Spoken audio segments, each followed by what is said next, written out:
中共中央政治局委员、中央外办主任王毅赴俄举行中俄第18轮战略安全磋商，并与普京在内的多位俄方高层会见。那么，在您看来，中俄关系持续保持高位运行的动力是什么？中俄关系并不是因为最近美国或西方对中俄打压所被动形成的，更重要的是源于中俄两国深厚的政治安全、经济贸易以及地缘互动等各种强大的内生动力和独立价值。中俄互为最大邻国，有4300公里的边界线，是搬不走的邻居。中俄都是主要的新兴经济体，具有互补性极强的经贸结构。2022年贸易额已经达到了1900多亿美元，今年到8月为止已经达到1500多亿美元，估计呢今年会超过2000亿美元的目标。而且在人财物全面合作、研发生产、发展战略对接等全新角度，在各领域不断培育新动能和新增长点。中俄呢都是联合国安理会的常任理事国，是世界和平稳定的压舱石，而且在各种多边合作，如上合、金砖、20国集团等机制发展中发挥着重要的关键作用。特别要指出的是，中俄作为新时代全面战略协作伙伴关系，具有重要的独立价值。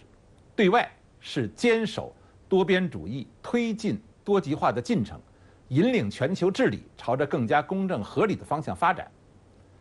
对于双边关系而言呢，则是把政治上的相互尊重落到实处。双方在涉及彼此核心利益问题上坚定相互支持。例如台湾问题，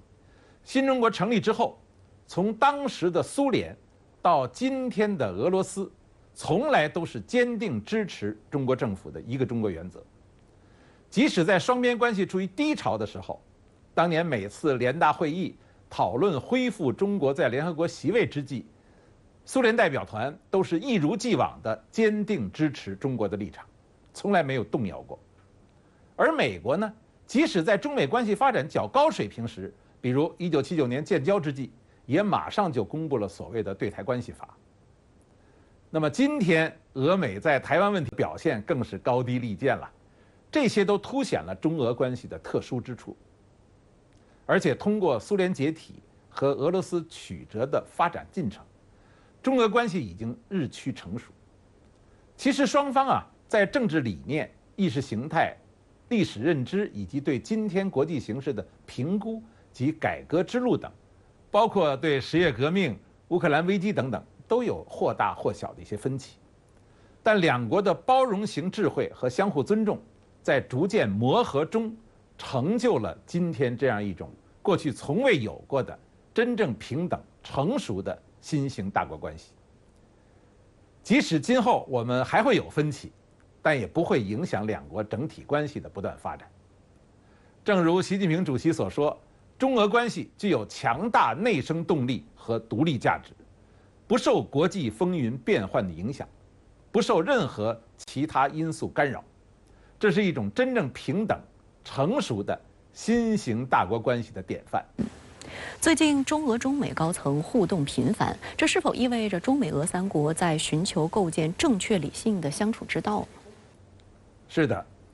最近一段时间啊，中美俄三个大国的互动非常引人注目。三国之间的分歧是显而易见的，但是时代潮流的发展和整个国际社会都呼唤三大国构建正确稳定的相处之道。而建立通畅的战略渠道，进行坦诚、实质性、建设性的战略沟通，则是务实操作的第一步。在美俄之间几无对话空间之际，中国频繁会晤俄美高层，实际上起到了连接三国战略沟通的效果。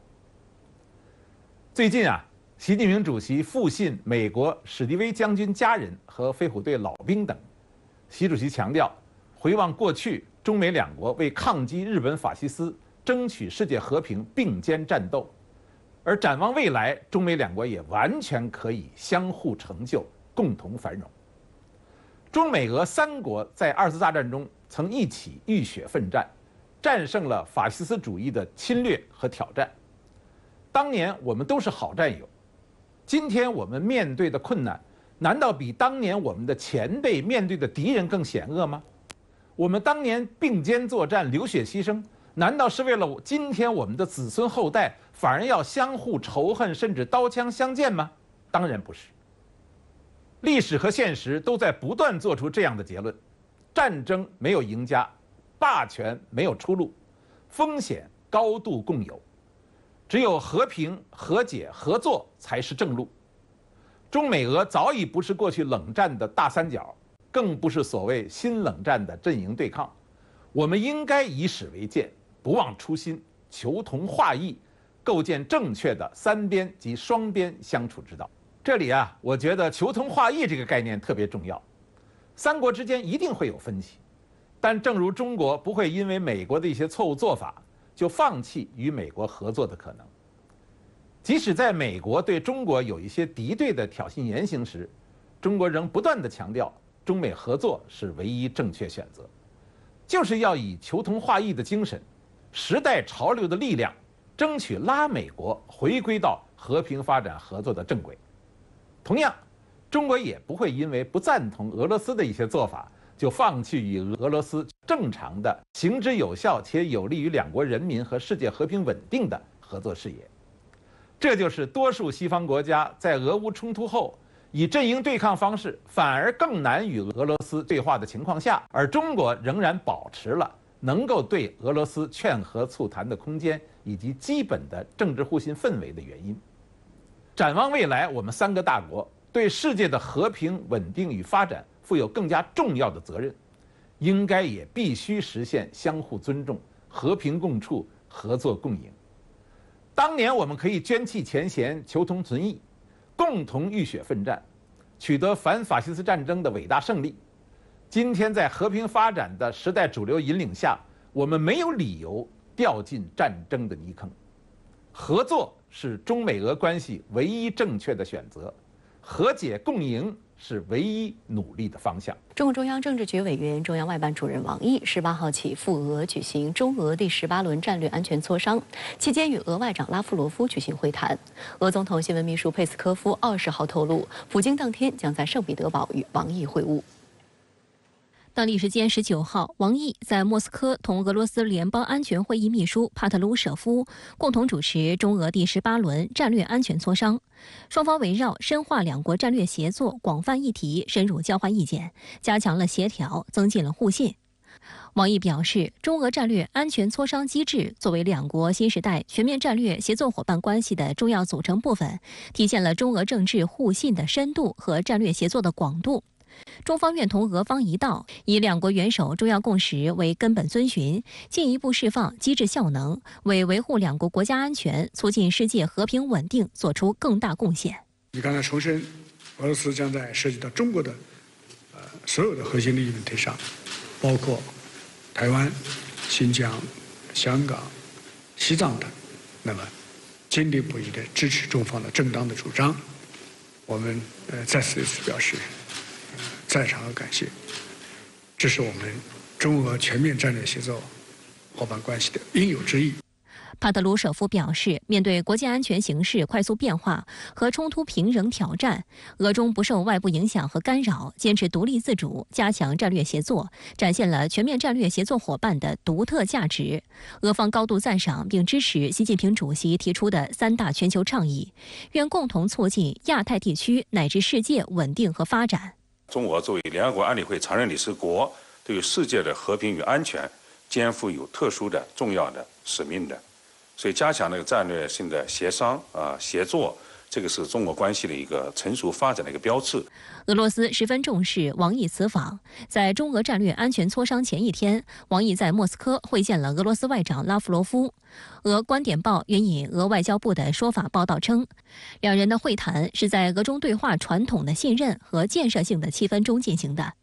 俄罗斯卫星通讯社则关注到，在会谈中，王毅向拉夫罗夫通报了他与美国总统国家安全事务助理沙利文在马耳他的会谈情况，拉夫罗夫则通报了朝鲜领导人金正恩访问俄罗斯的情况。俄罗斯国际关系学院外交事务教研室代理主任兼特命全权大使基里尔·巴尔斯基分析认为，俄中外长就金正恩访俄及中方与沙利文的会谈交换信息，是俄中关系的一个特征要素。说明莫斯科和北京之间的对话相当坦诚。中方的做法也为其他国家如何与俄罗斯开展关系和发展合作树立了榜样。那当然就是一种高度的这个战略互信。美国和中国的战略协商，从来不会说以牺牲或者算计俄罗斯为代价。同样俄罗斯也表明呢，他跟朝鲜的这样一些最高领导人的一些接触磋商，也不是说以牺牲中国这个安全关切和现实利益为代价的。所以双方呢是定期的、及时的通报这样一些磋商，体现了高水平的战略互信。美国有线电视新闻网等美国主流媒体则认为，王毅4天的访俄行程是为俄罗斯总统普京在未来几周内对北京进行里程碑意义的访问做准备。Basically, the readout from the Chinese side, and Wang Yi, in his meetings with not only his counterpart Sergei Lavrov, but other officials within the Kremlin in Moscow, essentially that Beijing and Moscow are going to increase their strategic cooperation. Wang Yi's trip comes as the UN General Assembly is gathering in New York, a meeting that Wang Yi in the past have attended. This year, Wang Yi is in Moscow, so a lot of backroom preparations for Putin to go to Beijing.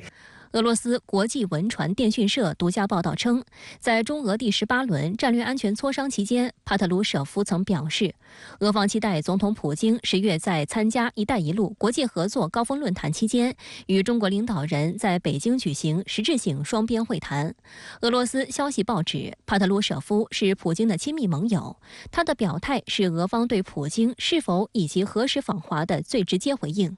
在20号的中国外交部例行记者会上，发言人对此作出回应。Russia has said that President Vladimir Putin will meet President Xi Jinping for talks in Beijing in October. When will President Putin be visiting Beijing for the talks, and will he also be attending the Belt and Road Forum? Thank you. 中俄两国领导人保持着密切的战略沟通。关于你提到的具体问题，目前我没有可以提供的信息。普京上次踏上外国土地是在去年12月，当时他访问了白俄罗斯和吉尔吉斯斯坦。而普京上一次访问中国还是2022年2月访华并出席北京冬奥会开幕式。今年3月，习近平访俄并与普京见面。今年9月1号，普京曾表示，他预计很快会再见到中国元首，但他当时没有明确表示会否再次访问中国。观察认为，2017年和2019年，中国举办的前2届“一带一路”国际合作高峰论坛，普京均作为贵宾到场出席，足以体现俄方对“一带一路”倡议的重视。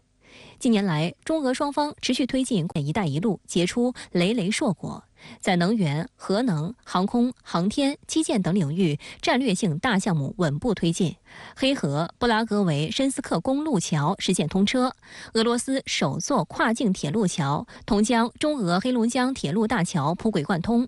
今年3月，中企参与建设的莫斯科地铁大环线正式开通。俄卫星通讯社当时的报道指，这是莫斯科乃至整个俄罗斯首次在地铁施工中引进外国企业。这条全球最长的环城地铁线项目，成为“一带一路”倡议下中俄合作的又一生动案例。俄罗斯呢，世界上最大的国家，也是联合国安理会常任理事国，所以俄罗斯的支持是非常重要的。俄罗斯呢，反复强调把“一带一路”和欧亚经济联盟进行对接，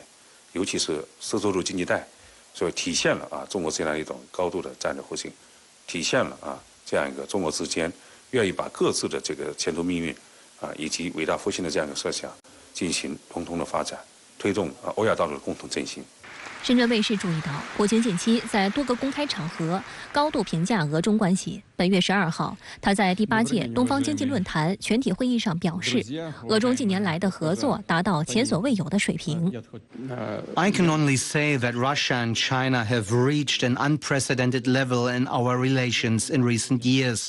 This applies to all areas where we interact. 普京7月在莫斯科通过视频连线方式出席上海合作组织峰会时提到，俄中贸易和经济合作正在扩大，两国间以卢布和人民币完成的结算目前占比超过80%。需要指出的是，在世界经济复苏乏力的大背景下，中俄贸易保持强劲发展势头。中俄海关总署最新发布的统计数据显示，今年前8个月，中俄贸易额同比增长32%，达到1551.01亿美元，有望在年底达到2000亿美元。这比中俄双方制定的2024年达到2000亿美元的目标提前1年实现。其中，能源贸易压舱石作用持续凸显，能源产品在自俄进口中的占比扩大，原油、煤炭进口量成倍增长，实现天然气规模化输气新突破，并保持快速增长势头。Russia's state-owned energy giant Gazprom, and is now finalizing the design for a new pipeline to run from Russia to China through Mongolia. The increase in Russian gas and oil exports, as well as metals and agricultural products, have helped the Kremlin as well as China's growing economy. 中俄还不断探索和拓展合作领域，双边贸易结构正在加速优化。外媒注意到，中国对俄出口已从中国制造向中国制造加制造双轮驱动转变。China is increasing sales of consumer electronics and passenger vehicles in Russia. 4 of the 10 best-selling car brands in Russia are Chinese, and Chinese smartphones now account for 75% of the Russian market. 俄罗斯前任驻华大使杰尼索夫近日接受俄消息报采访时表示，由于俄商界对发展与中国伙伴关系的需求急剧增加，卸任后他在俄高等经济大学开设了一个特别的硕士课程，与中国做生意。杰尼索夫表示，目前形势给了中国进入俄市场的更多机会，也给了俄企进入中国市场的窗口。当地时间9月19号，美国总统拜登在联大发表讲话时提到中美关系。拜登表示，美国不寻求与中国发生冲突，也并不想与中国脱钩。与此同时，拜登也不忘记继续推销美国领导的联盟和伙伴关系，例如7国集团、美日印澳4方安全对话等。9月19号，第78届联合国大会一般性辩论在纽约联合国总部拉开帷幕。美国总统拜登发表了近30分钟的讲话。When it comes to China, I want to be clear and consistent. We seek to responsibly manage the competition between our countries, so it does not tip into conflict. I've said we are for de-risking, not decoupling with China. 拜登补充说，美国也随时准备在重要的国际议题上，比如在欺骗问题上与中国合作。深圳卫视注意到，在此次讲话中，拜登并未提及台湾问题。上周末，中央外办主任王毅在马耳他同美国总统国家安全事务助理沙利文举行多轮会晤。就台湾问题这一中美高层会晤必谈的内容，王毅再次全面阐述了中方严正立场。台湾问题是中美关系第一条不可逾越的红线，美方必须恪守中美3个联合公报，落实不支持台独的承诺。拜登在联大未提及台湾问题，被视为对中方划红线的回应。今年以来，美国政客搞出了不少闹剧，从年初的气球事件到不断炒作涉台问题和南海问题，严重冲击中美关系。对于中方而言，只有美国把对华承诺落实到位，严格遵守一个中国原则，双方才有进行更高层级对话的可能性。美国当前面临着通胀压力，还面临着这个各国去美元化的挑战，以及中美之间有可能爆发一些冲突的这种风险，所以美国希望中美关系能够稳定，保持中美关系不至于持续下滑。在联大演讲中，拜登还用相当大的篇幅强调美国的所谓领导力，强调美国领导的联盟和伙伴关系，例如7国集团、美日印澳4方安全对话，以及不久前刚成立的印欧经济走廊等。外界认为，这些新旧机制的共同特征是都服务于美国的印太战略。拜登还表示要强化与盟友及伙伴国的科技合作。值得注意的是，就在拜登联大演讲2天前，18号，美国国务院宣布启动大西洋合作伙伴关系。这一机制包括非洲、欧洲、北美、南美和加勒比海的大西洋沿岸32国。据悉，这一机制不包括军事合作。分析指出，美方在印太战略之外另外拉朋友圈，是为了因平衡印太战略而受到冷落的国家。不过，外界预计美国为此投入的资源相当有限。深圳卫视注意到，拜登在联大期间还罕见会见了中亚5国领导人，标志着美国和中亚5国 C5+1 对话机制首次提升至总统级别，旨在扩大美国在中亚地区的影响力。C5+1 机制于2015年启动，原本为外长级。观察认为，所谓的 C5+1 机制与美国更早时候提出的大中亚计划和新丝绸之路计划一样，是美方的政治工具。但美国的中亚战略一直缺乏实质经济内容，多年来以推进情报渗透为主，是中亚国家政局动荡的根源之一。这次拜登提出了关键矿物以及能源方面的合作可能性，但与以往一样，没有任何具体合作项目。We're also discussing the potential for a new critical minerals dialogue to strengthen our energy security and supply chains for years to come. 近年来，美国政府把所谓多边主义挂在嘴边，却大搞小圈子政治、小集团对抗。仅近2年成立的新小集团就包括美英澳 AUKUS、美日韩三角同盟、印太经济框架，针对南太岛国的蓝色太平洋伙伴倡议，针对中东的 I2U2 集团等。外界认为，美国大肆拉拢小集团针对中国的意味十分明显，而美方发起这些小集团只是第一步。通过这些机制搞长臂管辖才是美国的真实目的。例如，今年8月9号，拜登签署行政命令，限制在半导体、量子计算和人工智能等敏感技术领域的对华新投资，不仅要求美企就其他科技领域的在华投资情况向美政府进行通报，也要求美国的盟友和伙伴国也这么做，但遭到了外国政府的一致反对。观察指出，美方对华政策具有两面性。过去数十年，美国对华战略的老两手是接触加遏制，而拜登政府的新两手则是竞争加管控竞争。无论是老两手还是新两手，美国与盟友及伙伴国的利益都不一致。美国智库机构彼得森经济研究所最新报告显示，印太经济框架成员国过去10年的贸易数据显示，中国与印太经济框架成员国的进出口规模提升分别为40%和45%。除文莱外，所有成员国的最大进口来源地都是中国。彼得森经济研究所报告结论指出，虽然美国以拉小集团的方式希望这些国家远离中国，但中国与他们的合作却在不断加强。美国肯定还会以所谓的自由和公平等价值观为由头，继续推行一些涉华的行动、施压行动，拉拢更多的盟友和伙伴加入其中。实际上，中美近期也加强高层接触，在过去3个月内，几乎所有拜登内阁重要成员全部访华。美国国务院发言人9月11号还表示，美方始终期待王毅在今年年底前访美。外界注意到，当地时间19号，正在纽约出席联合国大会的国家副主席韩正会见美国总统气候问题特使克里。韩正表示，中美保持气候对话和合作，对于两国和全球都有重大积极意义。中方愿与美方加强沟通，深化合作，携手推进气候治理，共同为人类发展做出更大贡献。克里赞赏中方在应对气候变化方面取得的成果，表示美方愿同中方围绕气候变化等领域开展对话与合作。此前一天，韩正还会见了美国国务卿布林肯。当前中美关系面临着诸多的困难和挑战，这确实需要我们双方进一步共同拿出诚意，相向而行，共同努力。我们中方也真诚地希望美方能够以更加务实的行动来落实两国元首的共识，推动中美关系健康稳定的发展。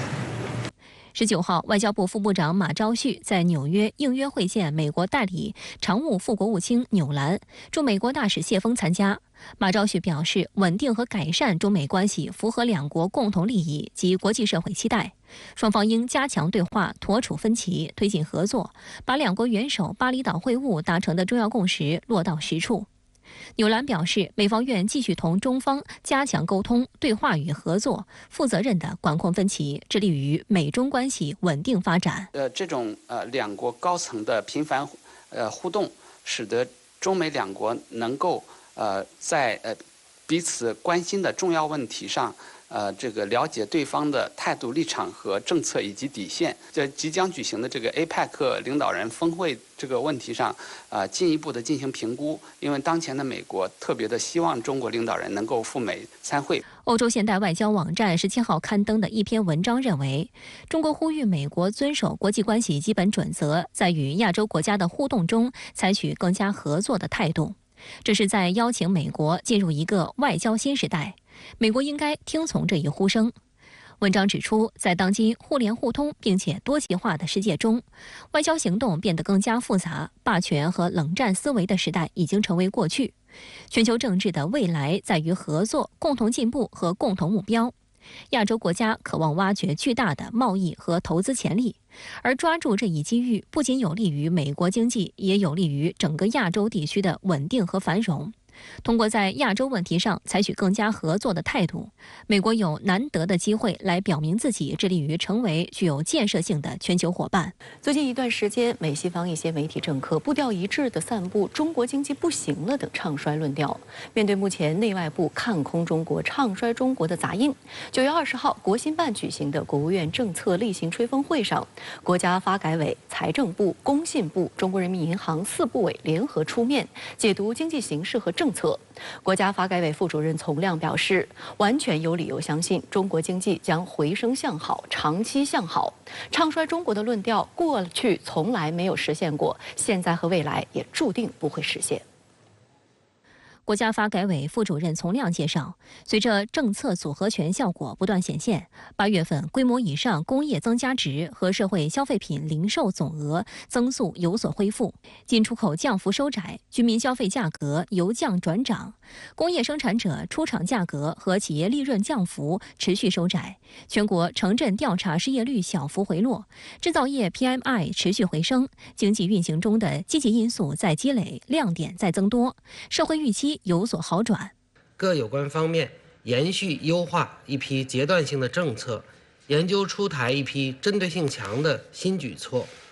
积极谋划一批储备政策，系统打出了一套政策组合拳，持续巩固我国经济回升向好的势头。工业是宏观经济的压舱石，是稳增长的主战场。工业和信息化部运行监测协调局局长陶青介绍，在高技术制造业方面，8月份航空、航天器及设备制造业增长16.2%，电子工业专用设备制造、电子器件制造分别增长15.7%和13%。新能源汽车保持产销双增。中国汽车工业协会数据显示，8月份新能源汽车产销量分别达到84.3万辆和84.6万辆，同比分别增长22%和27%。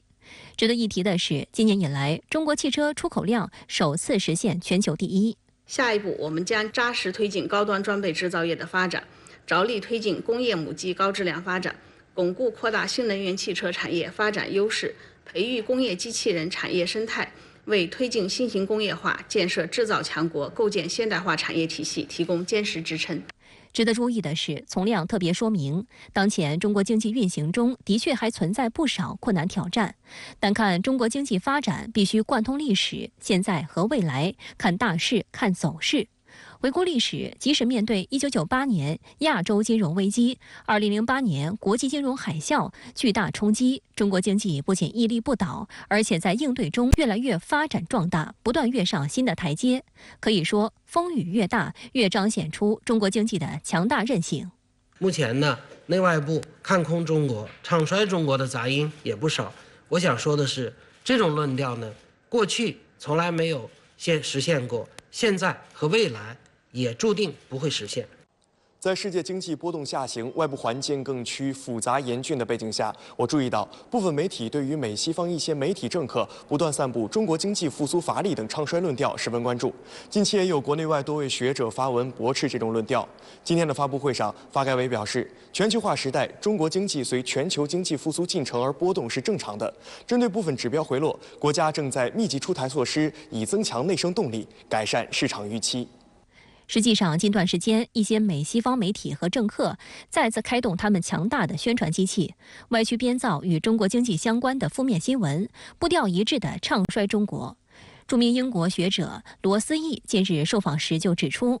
即使在世界经济增长速度减缓的情况下，中国经济的增速仍远超于西方发达国家。If we take the last 4 years, that is to take in the pandemic and the period after the pandemic, China's economy grew for 19.2%. That's total for the 4 years. The US grew 7.5%. That means China's economy grew 2.5 times as fast as the United States. And the United States was the best performing of all the developed economies. So China outperformed the US by far. And in fact, if you take the per capita GDP, China's economy was growing more than 3 times as fast as the United States. 著名经济学家林毅夫近日接受深圳卫视驻港记者专访时就表示，在全球化时代，中国经济发展与全球经济周期息息相关。每一次中国经济增长速度放缓，似乎就给了美西方唱衰中国的机会。但中国经济一直没崩溃，而是稳定跟快速发展。跟过去一样，过去每次中国经济增长下滑，大部分都认为是因为中国内部的因素造成的。可是实际上呢，我们有很多增长的机会，而且我们有很多很好的增长的条件。在这种状况之下呢，把我们的增长的机会跟增长的条件用好，并且在这个过程当中不断改进我们这个不足的地方，我相信呢，中国稳定跟发展还是可以预期的。事实胜于雄辩嘛，我相信呢，过去唱衰中国每次破产，这次唱衰中国同样会破产。当地时间19号下午，日本首相岸田文雄在美国纽约举行的联合国大会一般性辩论中发表演讲。作为原子弹爆炸地广岛选出的一员，他在演讲中表示，为实现无核武器的世界，将加强切实可行的举措，却对核污水排海只字未提。此外，岸田这次在演讲中再提联合国有必要扩增常任及非常任理事国席次，以回应美国支持联合国安理会改革，希望让日、德、印等国家入常的呼吁。在本届联大上，日本首相岸田文雄最关注的是联合国安理会改革问题。他指责俄罗斯动用否决权，导致安理会未发挥职能，还呼吁限制使用否决权。接着话锋一转，宣称有必要扩增常任及非常任理事国席次。值得注意的是，美国的表态。美国白宫国家安全委员会发言人约翰·科比在联合国大会召开前夕表示，美国总统拜登将要求联合国193个成员国审视安理会架构。据悉，拜登正在推动让5至6个国家成为新的安理会常任理事国。美方推举的国家包括印度、巴西、德国和日本。英国《每日电讯报》称，这是为了对抗中国和俄罗斯。但外界认为，美国明知所有常任理事国都有1票否决权，也明知俄罗斯不会赞同打着批评自己的旗号要求入常的行为，因此只是在卖顺水人情，只是口上说说而已。实际上，美国也并不希望安理会扩容，因为一旦增加席次，意味着1票否决权的国家增多，也就意味着美国那1票的稀释。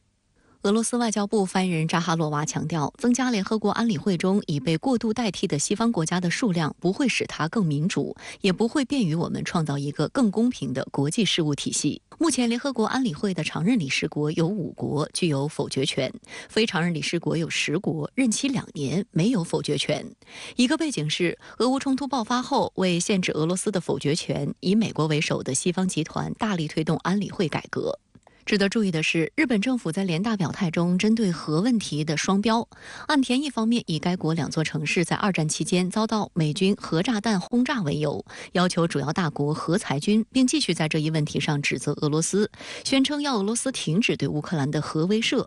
但与此同时，日本对强推福岛核污染水排海却只字不提。实际上，日方近期刚刚结束的第1阶段排海中，就监测到放射性物质氚的浓度高于日常平均值，而其余60多种核放射物质根本未列入监测范围，并拒绝第3国进行独立监测。更令人愤慨的是，在纽约参加联合国大会期间，新任日本外相上川洋子18号与美国国务卿布林肯举行会谈。上川就日本向海洋排放福岛核污染水一事对美方的支持和理解表示感谢。日本强行推动这个核污染水排海，其实在国际社会引发了广泛的担忧和质疑，那么也影响到了日本的国际形象。所以岸田政府最近将他的外交的一个主要的精力是用于这个国际公关，想要缓解国际社会的阻力。对于岸田在联大发言时大谈要重视人的尊严，在瑞士日内瓦参加联合国人权理事会会议的日本冲绳县知事玉城丹尼有完全不同的看法。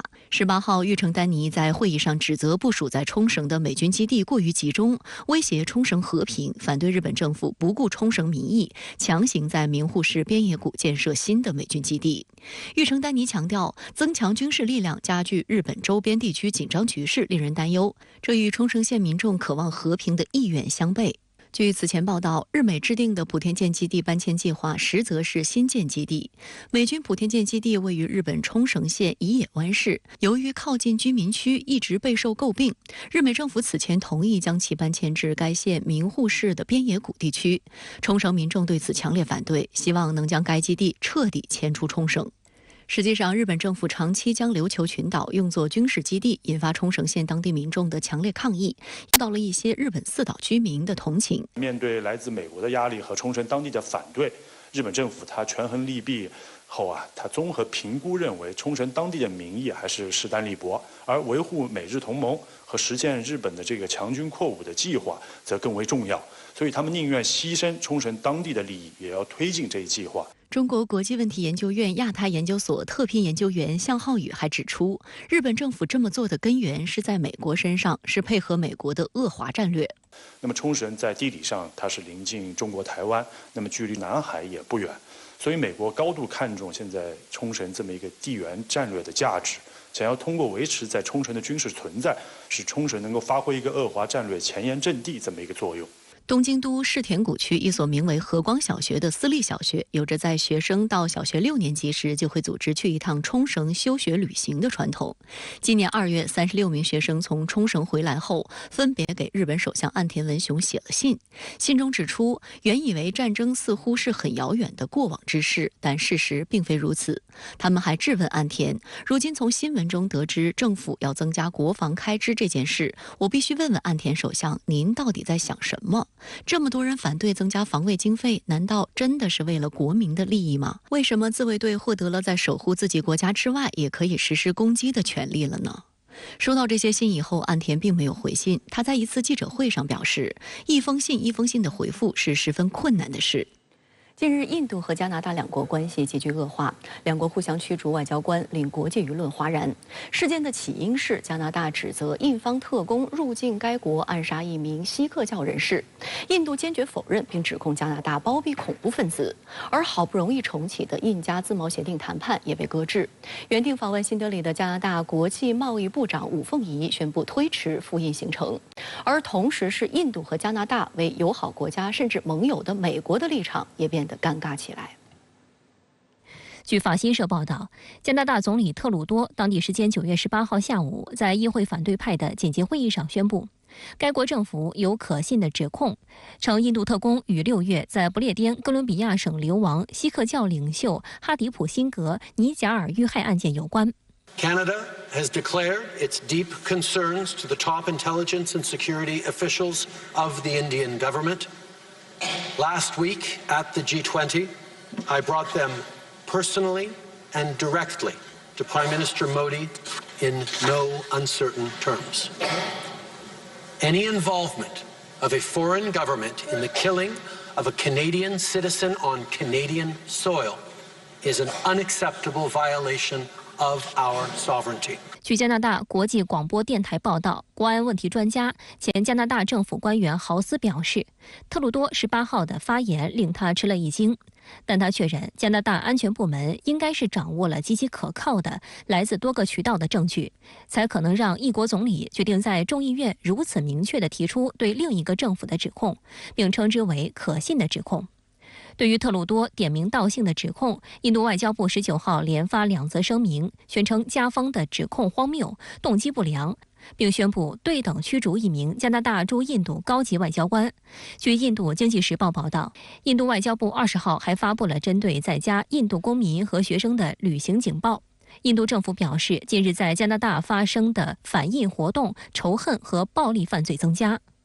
路透社20号评价称，加拿大政府的指控无疑将进一步恶化加印这2个 G20 成员国本已不佳的外交关系。在 G20 峰会期间，印度总理莫迪与许多国家领导人举行了双边会晤，但与特鲁多只举行了非正式会晤。媒体还拍摄到，莫迪与多国领导人拥抱时满脸笑意，但与特鲁多拥抱时却显得不情不愿。在当时的会晤中，特鲁多当面向莫迪表达了对印度特工入境刺杀锡克教人士的抨击，而莫迪也针锋相对，就加拿大极端分子从事反印活动向特鲁多表示强烈关切。有媒体形容这是一场罕见充满火药味的国家领导人外交。彭博社等外媒形容称，特鲁多遭到莫迪的训斥与批评。Government of India needs to take this matter with the utmost seriousness. We are doing that. We are not looking to provoke or escalate. We are simply laying out the facts as we understand them, and we want to work with the government of India to lay everything clear. 引爆此次加拿大和印度外交争端的中心人物尼贾尔是一名锡克教徒，今年6月18号在加拿大一座寺庙外被枪杀，年仅45岁。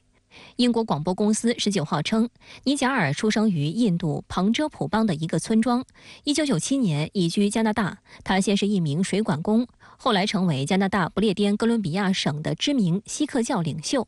但在2020年，印度政府把尼贾尔列为恐怖分子，指控他涉嫌与印度分裂主义卡利斯坦运动有联系。但尼贾尔及其支持者称，印度政府的指控毫无根据。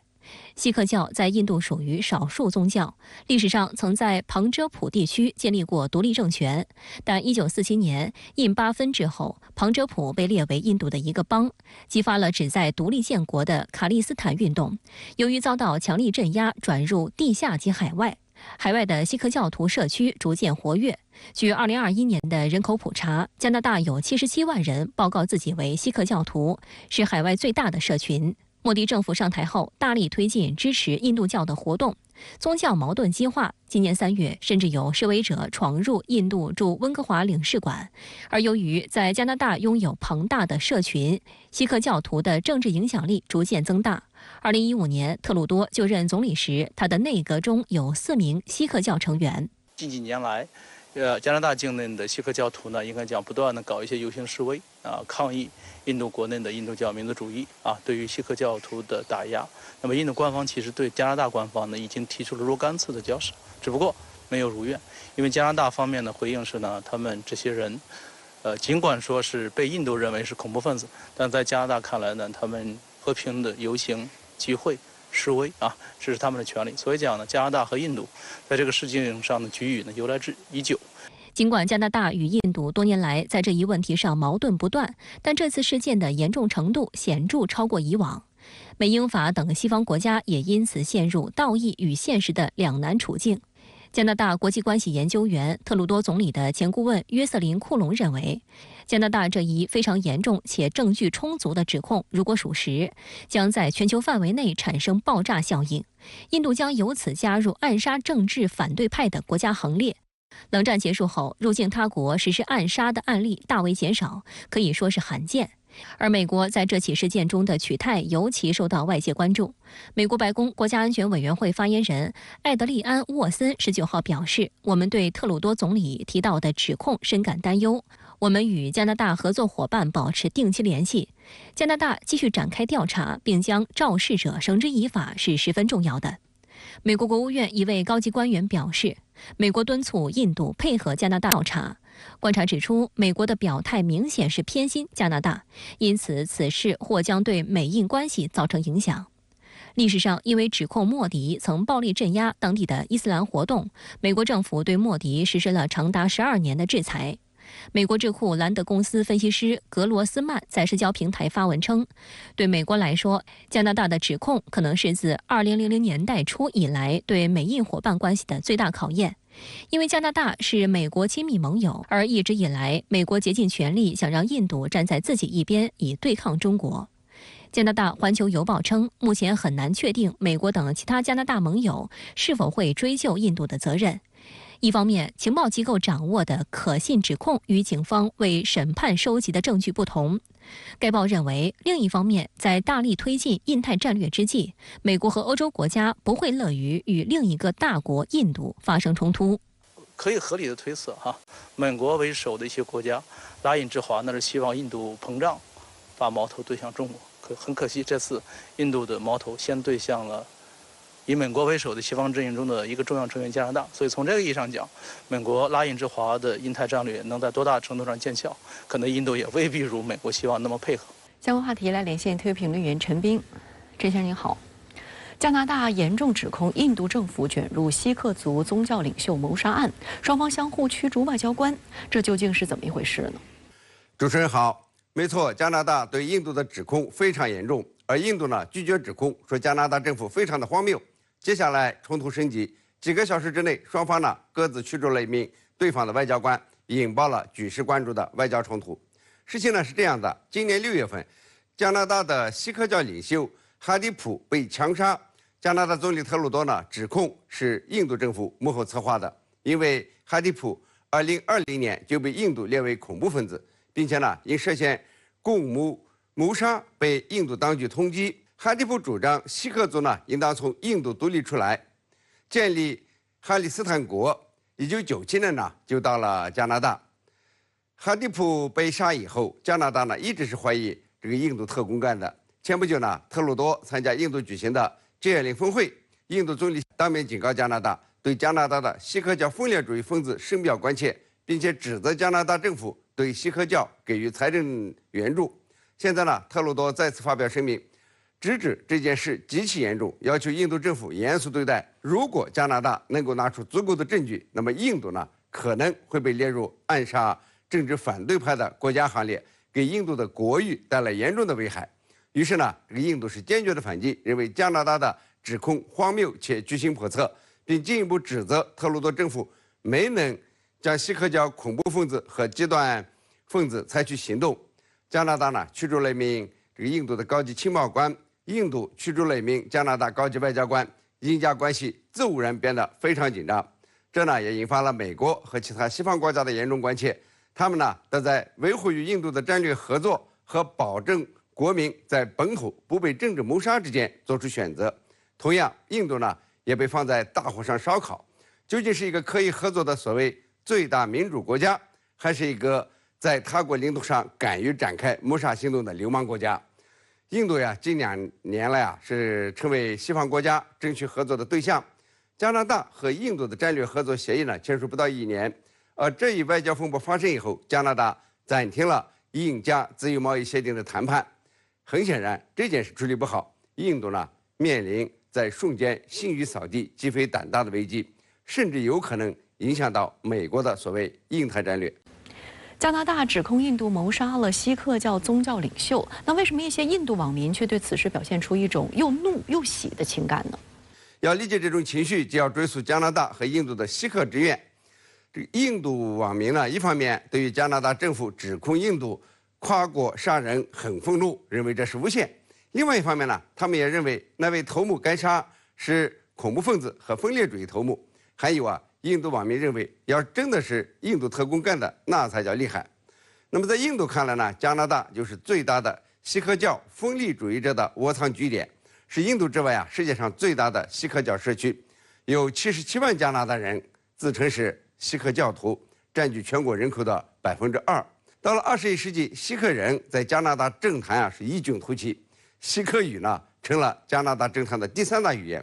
特鲁多任命了4位锡克人的部长，包括国防部长，这呢引发了印度的不满，认为加拿大在政治上为锡克人对印度的强烈不满提供了空间，在为哈里斯坦运动提供财政支持，会促使印度的锡克教分离主义运动死灰复燃。那么莫迪呢，在新德里 G20 峰会期间会见了特鲁多，就没给他给什么好脸子，对加拿大极端分子持续不断的反印活动深表关切。那么到现在加拿大和印度政府呢直接干上了，可以说围绕锡克教问题，印加两国的冲突显然呢这不是第一次，更不是最后一次，今后还将长期存在。